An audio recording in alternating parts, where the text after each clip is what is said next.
എല്ലാവർക്കും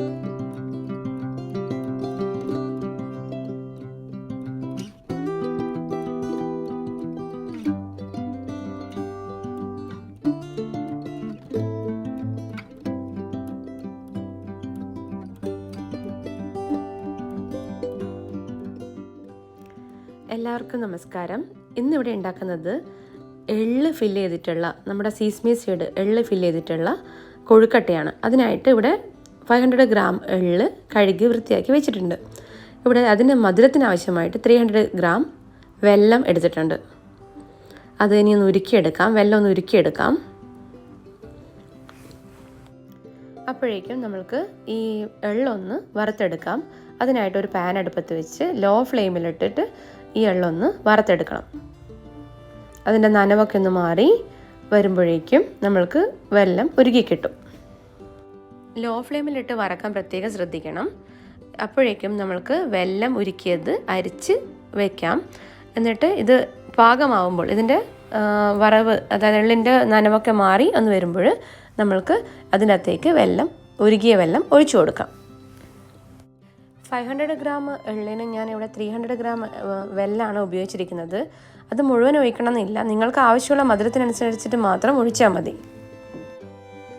നന്നായി ഇളക്കി ഒന്ന് മിക്സ് ചെയ്തെടുക്കാം. നന്നായി യോജിച്ച് വരട്ടെ. ഇത് നന്നായി മിക്സ് ചെയ്ത് വന്നിട്ടുണ്ട്. ഈ സമയത്ത് നമ്മൾക്ക് ഒരു സ്പൂൺ നെയ്യിൽ കുറച്ച് കാഷ്യൂനട്ട് വറുത്ത് ഒന്ന് ക്രഷ് ചെയ്തിട്ട് ഇതിലിട്ട് കൊടുക്കാം. ഇത് ബൈറ്റ് ചെയ്യുന്ന സമയത്ത് ഓരോന്നും ക്രഞ്ചി ആയിട്ട് ഉണ്ടാവുമല്ലോ, അതൊരു നല്ല രസമായിരിക്കും കുട്ടികൾക്കൊക്കെ. ഇങ്ങനെ തന്നെ വേണമെങ്കിലും കഴിക്കാം കേട്ടോ. ഇങ്ങനെ തന്നെ സ്പൂൺ ഇട്ടിട്ട് കോരി കഴിക്കാനും നല്ല രസമായിരിക്കും. കുട്ടികൾ ഇങ്ങനെ കഴിക്കുവാണെങ്കിൽ അങ്ങനെ കൊടുത്താലും നല്ലതാണ്. ഇനി നമ്മളിവിടെ ഉണ്ടാക്കുന്നത് ഫില്ലിംഗ് ആണല്ലോ, അപ്പോൾ ഇത് ഞാനൊന്ന് ഉണ്ടയാക്കി എടുക്കുന്നുണ്ട്. നമ്മുടെ എള്ളുണ്ടി ഉണ്ടല്ലോ, ആ എള്ളുണ്ടിയാക്കിയിട്ട് നമ്മൾ ഡബ്ബയിലിട്ട് വെക്കുന്നതും നല്ലതാണ് കേട്ടോ. ഇവിടെ ഈ ഫില്ലിങ്ങിനായിട്ടുള്ള ഉണ്ട റെഡിയാക്കി എടുത്തതിന് ശേഷം അതൊന്ന് സെറ്റാവാൻ വേണ്ടി കുറച്ച് സമയം ഫ്രീസറിൽ വെക്കും.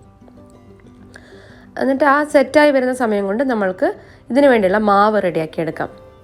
അതായത് കൊഴുക്കട്ടയ്ക്ക് കവർ ചെയ്യാനുള്ള ഫില്ലിങ്ങിന് ഇത് പുറത്തേക്കുള്ള കോട്ടിംഗ് ഉണ്ടല്ലോ, അതിനുള്ള മാവ് റെഡിയാക്കി എടുക്കാം.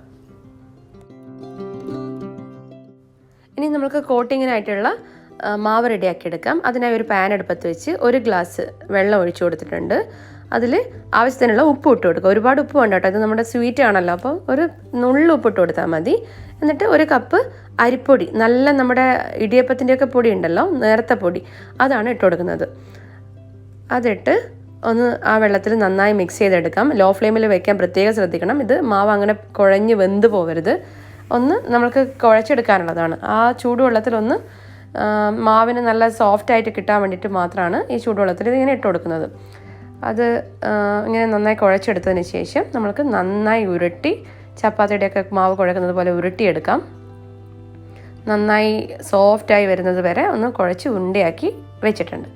ഇനി അതിൽ നിന്ന് ഓരോ ഉണ്ടയെടുത്ത് കൈവെള്ളയിലിട്ട് പരത്തിയെടുക്കാം. അപ്പോഴേക്കും നമ്മുടെ സെറ്റായി വെച്ചിരിക്കുന്ന നമ്മുടെ എള്ളുണ്ടി ഉണ്ടല്ലോ, അതെടുത്ത് ഇതിൻ്റെ സെൻറ്ററിലേക്ക് വയ്ക്കുക. എന്നിട്ട് നല്ല ബോളായിട്ട് ഉരുട്ടിയെടുക്കുക. ഇത് ഷേപ്പിൽ കൊടുക്കാൻ പറ്റുവാണെങ്കിൽ ഇത് നല്ല രസമാണ് കേട്ടോ. നമ്മുടെ ഡംപ്ലിങ്സിൻ്റെ ഒക്കെ ഓരോ ഷേപ്പ് കാണുന്നുണ്ടല്ലോ, അതേപോലെ കൊടുക്കാൻ പറ്റുവാണെങ്കിൽ അതും നല്ലതാണ്. പക്ഷെ ഞാനിവിടെ ഉണ്ടയാക്കി ഉരുട്ടിയെടുത്തിട്ടുള്ളൂ, അത്രയധികം മെനക്കെട്ടില്ല. ഞാൻ ഉണ്ടയാക്കി ഉരുട്ടിയെടുത്തു. ഇത് ഫില്ലിങ് ഉള്ളിൽ വെച്ച് നന്നായി പ്രസ് ചെയ്ത് ഉണ്ടയാക്കി ഉരുട്ടിയെടുത്തു. ഇതിൻ്റെ ഉള്ളിലുള്ള ഫില്ലിങ് നന്നായി ഫ്രീസറിൽ വെച്ചത് കാരണം അത് നന്നായി സെറ്റായിട്ടുണ്ടായിരുന്നു. പക്ഷെ അങ്ങനെ ഹാർഡായി പോവില്ല കേട്ടോ. നന്നായി ഉരുട്ടി ഉണ്ടയാക്കി എടുത്തിട്ടുണ്ട് കേട്ടോ.